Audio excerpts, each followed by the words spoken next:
پشتی یەکتر نەگرین هەموو دنیا پشتی ئێمەیە هیچ کەسمان نامێنێت ئێمە لە دوای وایە تەنها چیاکانمانە هیچ کەسێکی ترمان نییە لە پشتوان بێ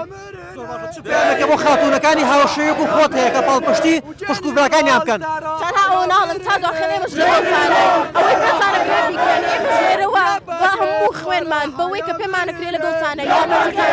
کوردستان یەک و ناڕوخێت سەرکەوتوبی خاتون سڵاو لێبێ سڵاو لە تۆش پێم بڵێ وەکو چی بەشداریت کردووە لەم چالاکیە ئێمە بەڕاستی پێویستە پاڵپشتی ڕۆژاوای کوردستانکەین چکە هیچ پاڵپشتێکمان نیە جگە لە خوای گەورە و خۆمان بێگرتووی خۆمان نەبێ بە هیچ شێوەیەک سەر ناکەوین ئێمە پێویستە لە باشوور بێ ڕۆژاوا بێ ڕۆژهەڵات بێ هەر کوێک بێ پێویستە پاڵپشتی یەکترکەین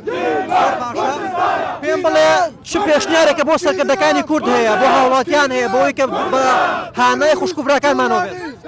هیوادارم بە هەنە خوشکوبراکانمانەوە بێن لە ڕۆژاوای کوردستان چکە بەڕاستی شەهیدمان زۆر لێ ئەکەوێتەوە ئەوە قوڵمان کرێ بەڕاستی ئێمە لە سوال لە هێرشمان ئەکرێتە سەر بەڕاستی کوردستانێکی